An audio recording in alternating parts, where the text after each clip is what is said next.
안녕하세요. 메스웍스 어플리케이션 엔지니어 김종원입니다. 이 비디오에서는 모바일 패스 플래닝 시리즈 비디오의 세 번째 파트로 내비게이션 툴박스에서 제공하는 글로벌 패스 플래닝 알고리즘에는 어떤 것들이 있는지, 그리고 그 중에서 오늘 이 시간에는 루트 플래닝에 대해서 조금 더 설명을 드리도록 하겠습니다. 내비게이션 툴박스는 다양한 형태의 글로벌 패스 플래닝 알고리즘을 제공하고 있습니다. 그 알고리즘을 분류를 하면서 좀 설명을 드리자 그러면, 먼저 패스 플래너가 동작하는 공간의 형태에 따라서 이산 공간, 연속 공간으로 나뉘는데, 그 중에서 이산 공간에 대한 가장 간단한 형태의 탐색 기반 플래닝 어프로치로 그리드 기반의 A-스타 알고리즘과 그래프 기반의 A-스타 알고리즘을 제공을 하고 있습니다.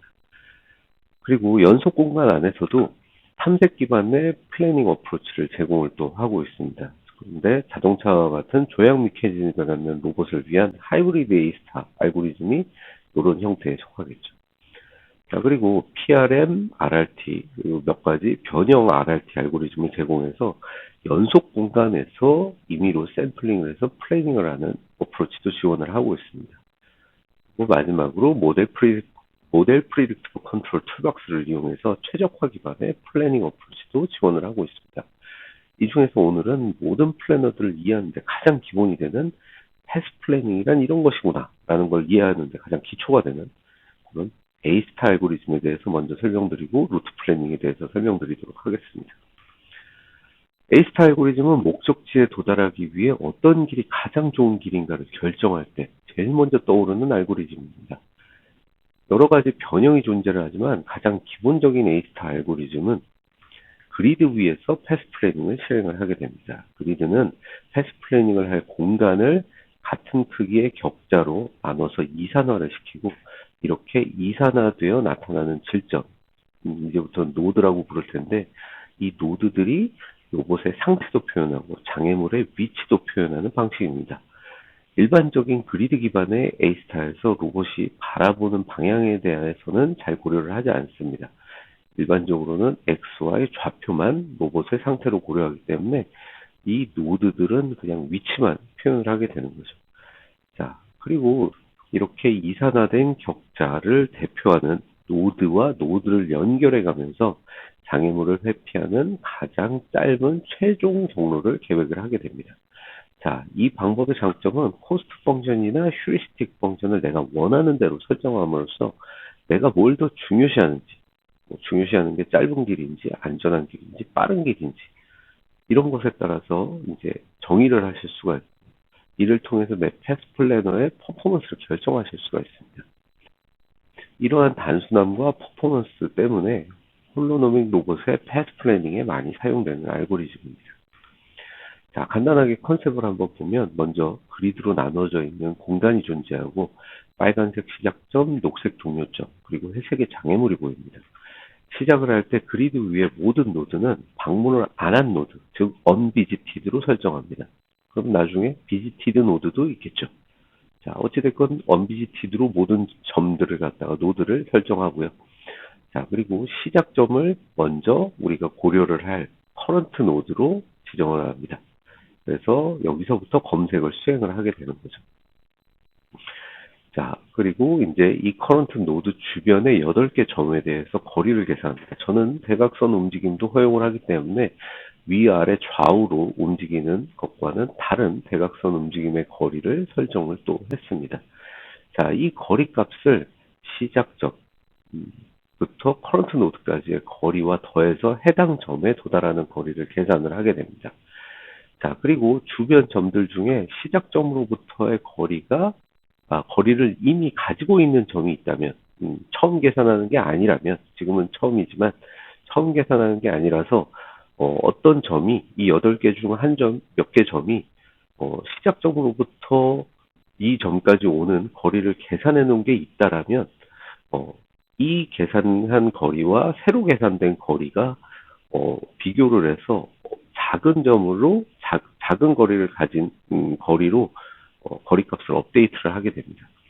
이 거리값은 경로의 시작점으로부터 현재를 고려하고 있는 주변 점까지의 경로의 종속적인 거리입니다.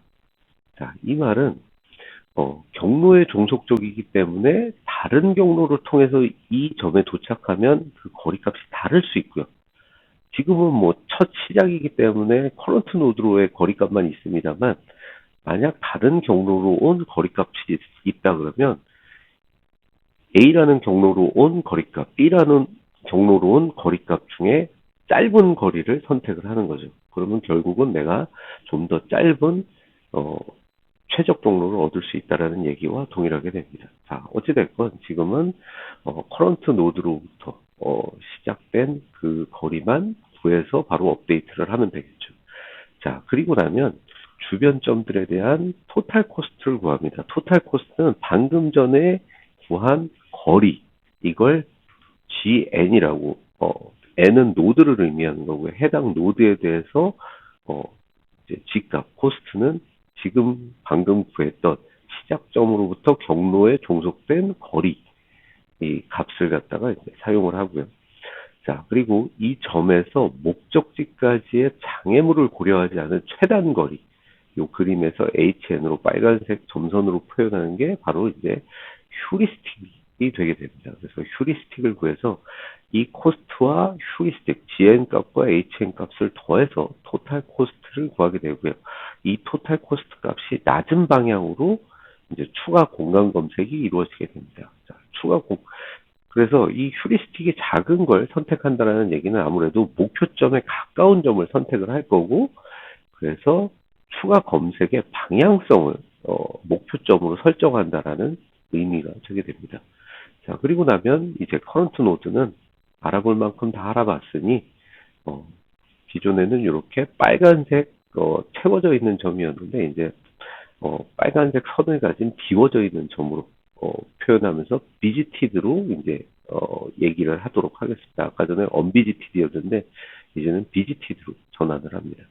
자, 그리고 주변 점들 중에서 언비지티드, 그러니까 이제 더 이상 고려하지 않을 비지티드는 빼고 고려를 해야 되는, 검색을 계속 고려를 해야 되는 언비지티드 점들 중에서 또 토탈 코스트 값이 가장 작은 점이 있다면 그 점을 선택해서 다음 프로세싱을 위한 커런트 노드로 전환을 하게 됩니다. 그래서 지금은 새로운 점이 빨간색 채워져 있는 형태로 점을 갖다가 그림에서 표현을 했습니다. 그래서 요걸 커런트 노드로 전환을 하게 됩니다. 그리고 다시 이제부터는 2번부터 반복 수행을 하게 됩니다. 스텝 2로 가서 계속 똑같은 걸 반복 수행하게 되고요.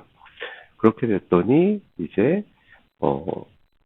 계속 장애물을 만나도 장애물을 회피하는 공간을 검색을 하고 최종적으로 목적지에 도달하는 경로를 찾게 되는 거죠.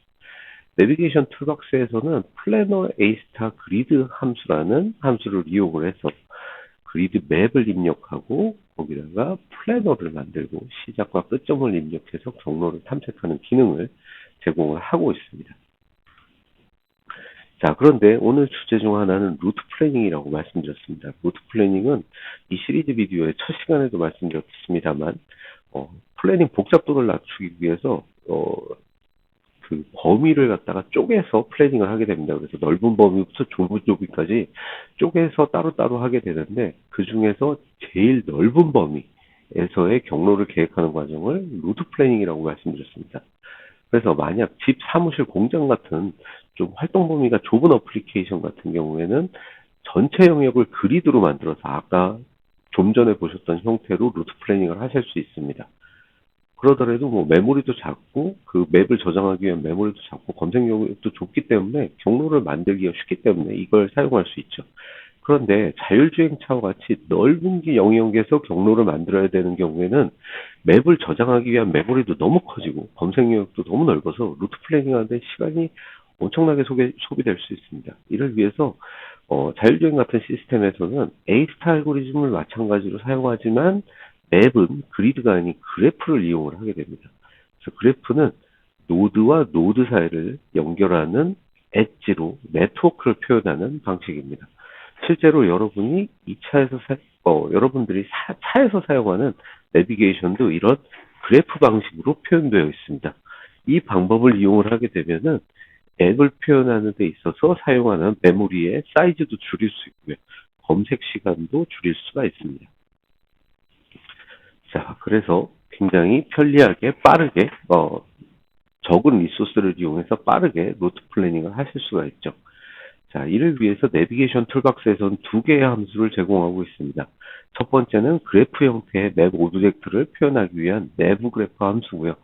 다른 하나는 이렇게 만들어진 그래프의 형태의 맵 위에서 A-스타 알고리즘을 수행하는 플래너 A-스타 함수입니다. 자, 그러면 이 두 가지 함수가 어떤 식으로 사용되는지를 한번 보죠. 자, 첫 번째 예제에서는 굉장히 단순한 루트 플래닝을 한번 해보도록 하겠습니다. 여기서는 그림, 왼쪽 그림에서, 자, 점이 8개가 있습니다. 자, 그러면, 그리고 이 8개의 점들이 어떤 형태로 연결이 되어 있죠. 자, 그럼 먼저 점들을 정의를 해봐야겠죠. 점들을 정의하는 방법은 지금 보시는 것처럼 뭐 60,70, 85,60 이런 식으로 XY 쌍으로, XY 좌표 쌍으로 하나의 노드를 표현해서 8개의 노드를 표현을 했습니다. 그래서 얘는 뭐 n by e, 점의 개수 n, 그 다음에 XY 좌표 e 해가지고 n by e 매트릭스 형태로 구성이 되게 되겠죠. 자, 그 다음에는 엣지를 표현해 줍니다. 자, 우리가 지금 좌표를 넣은 순서대로 노드 1번점, 2번점, 3번점 이런 식으로 인덱스가 자동으로 지정이 되게 됩니다. 자, 그렇게 되면은 엣지의 시작점, 끝점의 인덱스를 쌍으로 만들어서 엣지를 표현을 해주게 됩니다. 그래서 지금은 1,2, 1,3, 2,4 이런 식으로 이제 또 여러 개의 링크가 만들어지게 되는 거죠. 자, 그래서 이렇게 하고 나면 내부 그래프 오브젝트에다가 이 노드 정보와 엣지 정보, 매트릭스 값을 넣어서 오브젝트를 구성을 하게 됩니다. 자, 이 맵 정보를 또 패스 플래너 함수에 넣어서 이제 패스 플래너 오브젝트를 만들게 되는 거죠. 그렇게 되면 내부 그래프 맵 위에서 루트 플래닝이 가능해지게 됩니다. 자, 그러면 이제 패스 플래닝을 한번 해보죠. 일단 시작점, 끝점을 정의합니다. 좌표로 정의가 되어 있습니다. 자, 시작점을 한번 보게 되면은 미리 정의한 노드들의 위치하고 스타트 포인트 위치가 똑같지 않죠. 같은 값이 존재하지 않습니다. 자, 그렇게 되면 결국은 스타트 포인트라고 내가 지정해준 좌표에서 가장 가까운 노드에서 시작해서 종료 포인트에서 가장 가까운 노드로 패스 플래닝을 해준다. 이런 결과를 얻게 됩니다. 그래서 왼쪽 그림과 같이 경로가 노란색으로 표현이 되게 되고요. 자, 결국 이 예제에서 알 수 있는 것은 노드 엣지 정보를 벡터, 매트릭스 형태로 해서 그래프를 만들 수 있다라는 점과 이 그래프 위에서 패스 플래닝을 할 수 있다. A-스타 알고리즘을 이용해서 패스 플래닝을 할 수 있다. 이 두 가지를 확인해 볼 수 있었습니다. 자, 두 번째 예제는 조금 더 복잡하게 한번 해보겠습니다. 그림과 같이 맵이 있습니다. 각각의 노드들의 이름을 붙일 거고요. 이 노드들의 이름을 사용해서 A라는 노드에서 B라는 노드로 플래닝을 하라. 이렇게 해볼 겁니다. 일단 정보를 가지고 오는데 정보들은 스테이트, 네임, 링크, 웨이트 이런 변수에다가 차례로 쫙 저장을 해보겠습니다. 스테이트와 네임은 하나의 행위, 이제 하나의 노드 정보가 되게 됩니다. 그래서 XY 정보와 그다음에 각 노드의 이름을 거기다가 같이 넣어놨습니다. 자, 그리고 링크 정보도 엣지 정보도 이제 시작점, 끝점 그리고 거기에 대한 웨이트를 가지고 있습니다. 나중에 이 웨이트는 코스트 값이 되게 됩니다. 이 링크를 지날 때 발생하는 코스트 값, 기존에는 이제 거리 값을 이용을 했었는데 제가 거리 값 대신에 이런 식으로 코스트 값을 따로 지정할 수 있습니다. 자, 그래서 내부 그래프를 만들 때 노드 엣지만 넣는 게 아니라 웨이트와 네임을 넣을 수 있는 옵션까지 같이 사용을 해서 넣었습니다. 자, 이렇게 되면은 이제 코스트 펑션을 내부적으로 아까 전에 경로의 디펜던시 종속성이 있는 거리 값을 코스트로 사용하는 게 아니라 내가 지정한 웨이트 값을 이제 경로의 종속성 있게 이렇게 웨이트 값들을 다 더해서 썸을 해서 이제 코스트로 사용을 하게 됩니다. 자, 그래서 기본적으로 사용하는 방식은 동일한데 이제 여기서 한 가지 추가로 바꿔보는 거는 휴리스틱 펑션입니다. 그래서 휴리스틱 펑션을 제가 임의로 지정을 했습니다. 그래서 플래너 오브젝트의 휴리스틱 코스트 펑션 옵션에다가 이렇게 함수를 지정을 해서 넣게 되면은 이제 기존에 내가 검색하고 있던 위치에서 종료점까지 거리를 사용해서 휴리스틱을 디폴트로 계산을 했을 텐데 이거 대신에 제가 만들어 놓은 함수를 이용해서 휴리스틱을 이제 변경을 하게 됩니다. 그러면 테스트 플래닝 결과도 여기에 따라서 바뀌겠죠. 그래서 코스트 펑션 대신에 웨이트 값을 넣었고요. 그다음에 휴리스틱 대신에 원래 기존에 있던 휴리스틱 펑션 대신에 제가 사용자 정의 휴리스틱을 사용해서 이렇게 다시 테스트 플래닝을 해보려고 합니다. 자, 이제 스타트 포인트, 골 포인트를 정하게 되는데 이제는 좌표가 아니라 노드 이름을 사용을 했죠. 그래서 테스트 플래닝을 하면 왼쪽에 보시는 노란색 선처럼 테스트 플래닝이 이제 결과가 나타나게 됩니다. 자, 이 예제에서 얘기하고 싶은 포인트는 휴리스틱 펑션 혹은 코스트 펑션을 내가 원하는 형태로 지정할 수 있다. 휴리스틱 펑션은 지금 직접 바꿨죠. 코스트 펑션은 코스트 펑션 대신에 웨이트 값을 제가 지정해서 코스트 값을 사용할 수 있게 그렇게 만들었습니다. 자, 그리고 노드에 이름이 있다면 노드의 이름을 사용해서 플래닝할 수 있다. 이렇게 말씀을 드렸습니다. 자, 이제 좀 더 실질적인 예제를 보겠습니다. 지금 보시는 것은 자율주행을 위한 HD맵입니다. 각각의 차선 수준의 연결성 정보를 갖고 있는 실제 HD맵이고요. 자, 처음에는 이 HD맵을 불러옵니다. 여기서 그래프를 만들기 위한 정보를 추출해서 그래프를 만듭니다. 정보를 추출하는 건 HD맵의 형태에 따라서 다를 수 있기 때문에 여러분들은 여러분들만의 정보를 추출하는 함수를 작성하셔야 됩니다. 자, 그리고 나면 이제 얻어진 스테이트 테이블과 링크 테이블은 이렇게 보입니다.